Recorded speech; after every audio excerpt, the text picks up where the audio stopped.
Pineapple കൊണ്ട് ചെയ്തെടുക്കുന്ന നല്ലൊരു ടേസ്റ്റി ഹൽവയുടെ റെസിപ്പിയാണ്. ആദ്യം നമുക്ക് പൈനാപ്പിൾ ഒന്ന് ക്ലീൻ ചെയ്ത് കട്ട് ചെയ്തെടുക്കാം. അപ്പൊ നമ്മൾ കട്ട് ചെയ്തെടുക്കുന്ന ടൈമിൽ ഒരു 800 ഗ്രാം വെയിറ്റിലാണ് കേട്ടോ കിട്ടേണ്ടത്. ഇതിൽ നിന്ന് തീരെ ചെറിയ പീസായിട്ട് ഒരു അരക്കപ്പ് അളവിൽ നമ്മൾ കട്ട് ചെയ്തെടുത്തിട്ട് ഒരു പാനിലേക്ക് മാറ്റിയിട്ടുണ്ട്. കൂടെ തന്നെ 2 ടേബിൾ സ്പൂൺ പഞ്ചസാര ചേർത്തിട്ട് നമുക്കൊന്ന് വേവിച്ച് മാറ്റാവേ. അപ്പൊ ഇനി നമ്മൾ ബാക്കിയുള്ള പൈനാപ്പിൾ നല്ലപോലെ ബ്ലെൻഡ് ചെയ്തെടുക്കുന്നുണ്ട്. അപ്പൊ ഞാനിവിടെ എടുക്കുന്നത് കൊവിങ്സിന്റെ ന്യൂട്രി ബ്ലെൻഡർ ആണ് കേട്ടോ. 1000 വാട്ട്സ് കപ്പാസിറ്റി, അതുപോലെ തന്നെ നല്ല ഷാർപ്പ് ബ്ലേഡും വരുന്നുണ്ടെങ്കിൽ നമുക്ക് പെട്ടെന്ന് ബ്ലെൻഡ് ആയി കിട്ടും. അപ്പൊ ഇതിൽ നമുക്ക് ആ ഒരു ബ്ലെൻഡ് ചെയ്യാനും ഗ്രൈൻഡ് ചെയ്യാനുള്ള ആ ഒരു 2 ബ്ലേഡും അതുപോലെ 2 കണ്ടെയ്നേഴ്സും കിട്ടുന്നുണ്ട്.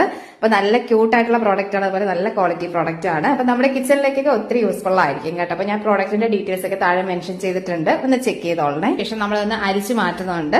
ഇനി ഇതിലേക്ക് അരക്കപ്പ് കോൺഫ്ലവർ, 2 ടേബിൾ സ്പൂൺ മൈദ, 1/4 കപ്പ് വെള്ളവും കൂടി ചേർത്ത് നല്ലപോലെ മിക്സ് ചെയ്തിട്ട് ഇതിലേക്ക് ചേർത്ത് വീണ്ടും ഒന്ന് മിക്സ് ചെയ്ത് മാറ്റുന്നുണ്ട്. അപ്പൊ ഇനി നമ്മളൊരു പാനിലേക്ക് 1/4 കപ്പ് വെള്ളവും 1.5 കപ്പ് പഞ്ചസാരയും നല്ലപോലെ തിളപ്പിച്ചെടുക്കാം. നമ്മൾ നേരത്തെ എടുത്ത് വെച്ചിട്ടുള്ള ഒരു പൈനാപ്പിളിന്റെ മിക്സും കൂടി ചേർത്തിട്ട് കണ്ടിന്യൂസ് ആയിട്ട് ഇളക്കി കൊടുക്കണേ. ഒന്ന് തിളപ്പിച്ചിട്ട് നല്ലപോലെ കുറുക്കിയെടുക്കാം. ഒന്ന് തിക്കായി വരുന്ന സമയത്ത് നമ്മൾ ഇതിലേക്ക് 3 ടേബിൾ സ്പൂൺ നെയ്യും കൂടി ചേർത്തിട്ട് വീണ്ടും തിളപ്പിച്ചെടുക്കുന്നുണ്ട്.